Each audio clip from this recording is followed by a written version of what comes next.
10 News begins with breaking news. Smoke and ashes seeping through the roof of a home in Encinitas after a massive fire ripped through it. Good evening, I'm Kimberly Hunt. And I'm Steve Atkinson. Our 10 News anchor Lindsay Pena is there live where fire crews have called out the arson team. Lindsay.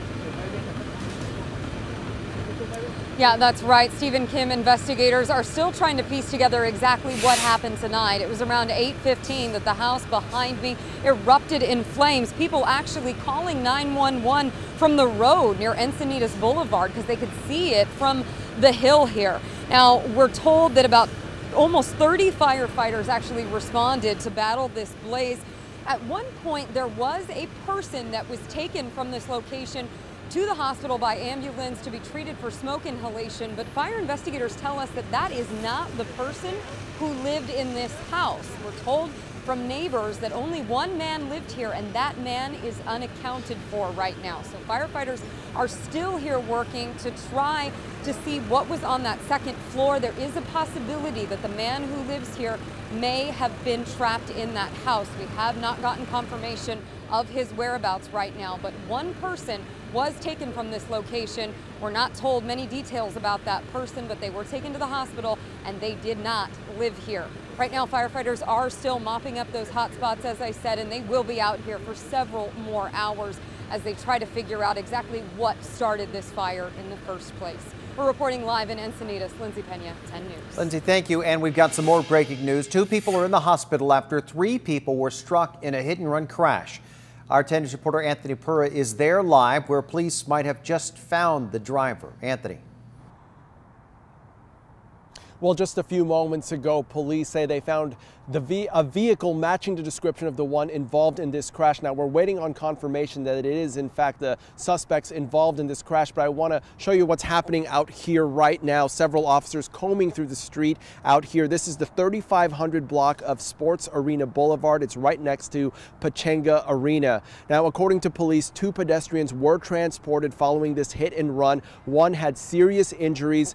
The other one has what's described as moderate injuries. This happened around 10:45 this evening. Right now, they have the eastbound direction closed off in this block of Sports Arena Boulevard. Now, police say they might have found that vehicle involved. They're saying they might have found the suspect's vehicle on Shelter Island Drive. That is about 15 minutes away from this scene where we are right now.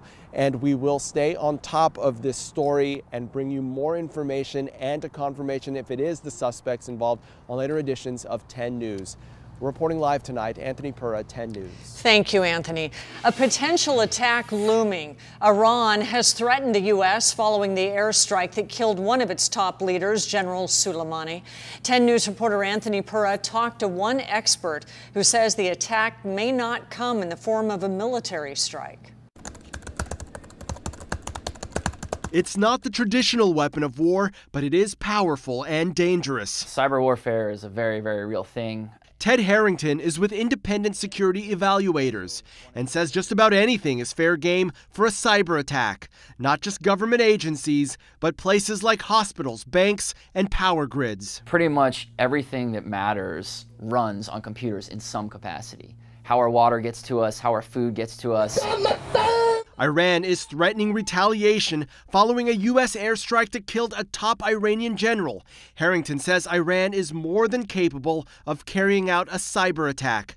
So what could that look like? A recent example, in 2014, the U.S. blamed North Korea for carrying out a cyber attack on Sony Pictures in response to the studio's controversial film, The Interview. Harrington says the attacks could be more serious and potentially deadly, though. For example, if someone targeted the medical system. We've actually studied this issue extensively, and there are things you can do either directly attacking medical devices or attacking the information that physicians, nurses, EMTs, etc. rely on in the delivery of care.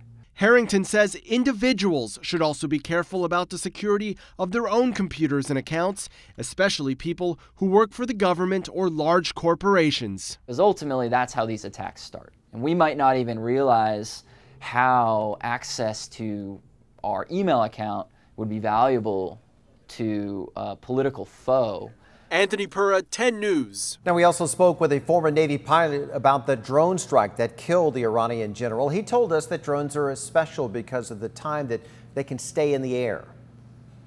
They are there for a number of different missions. The key word with drones, the way we use them today, is persistence, meaning that they can go up and stay up for a number of hours.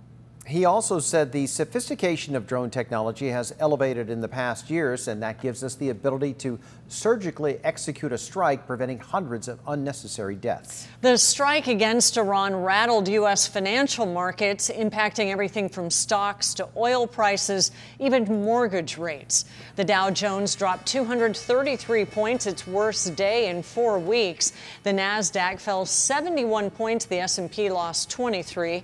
The tension in the Middle East sent oil prices up about 4%, and mortgage rates dropped about 1/8% as investors sold off stocks and put their money into less risky assets. So if you don't know what's going to happen and you want to pull your bets off the table in the stock market, where are you going to store your money? And you're going to store your money probably in mortgage-backed securities and/or treasuries.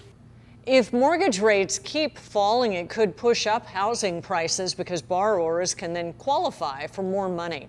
We have everything you need to know on the Iran tensions on 10news.com. Just click on the story link. All right, it is not raining now, but there is concern about severe flooding in the Tijuana River Valley. It's because of a small lake that has formed in a canyon in Tijuana due to a blocked drainage pipe. Once it's cleared, it is expected to flow directly into that flood zone right there in the Tijuana River Valley. Our 10 News reporter Matt Boone reports tonight from Smuggler's Gulch, where authorities are planning for a major flood event. Well, guys, it still is dry out here now, but police were out here earlier putting up these signs, closing the road, warning of potential flooding. The only question now is, when will that water come? This is what it looks like right now in Tijuana. Millions of gallons of water, trash, and sewage stuck in an area known as the Matadero Canyon.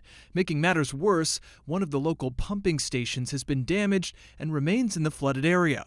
The water should be flowing out of this pipe, but they say a tree has created a blockage of rocks and other debris. Based on some of the information we have, there isn't no immediate danger, but that could change based on what's happening on their side of the border. San Diego Fire Rescue Battalion Chief Steve Salas was out monitoring the Smuggler's Gulch area, where the water is expected to flow once released. Even though there's no water now, he says they plan on alerting the Swiftwater Rescue Team. We're working with our lifeguards to notify them to see what kind of staffing they want to do for this. Crews in Mexico have been trying to clear the debris for nearly a week. The steep sides of the canyon and the dirty water have made it difficult, however, to get heavy equipment in place. There was some suggestion it may be cleared by the end of the week, but by Friday evening it remained blocked.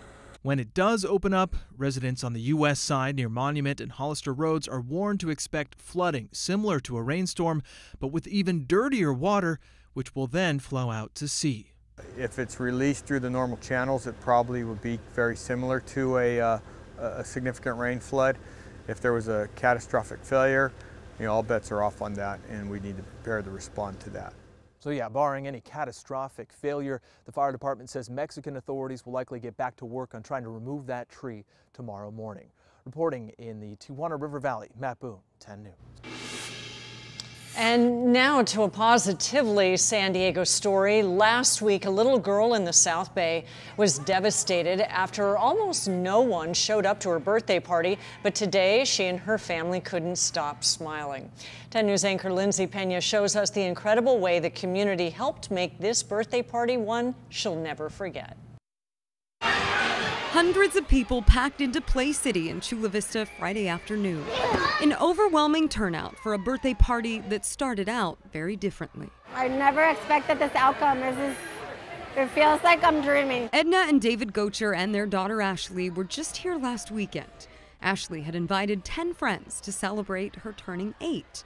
But we waited and waited and waited, and like 2 people showed up. Well, Ashley seemed to take it in stride. She made the best of it, and I think that's one of the best things about her is she makes the best out of any situation. Her mom couldn't help but be upset for her little girl, and the staff here noticed. Being a mom of an 8-year-old, I couldn't fathom the idea of something like that happening to me. So they started organizing, and within days, a whole new party was planned. We had businesses pitching in, people, random people that I have never met. From donated unicorn cakes to a pile of presents, even a visit from Minnie Mouse. The unicorn party.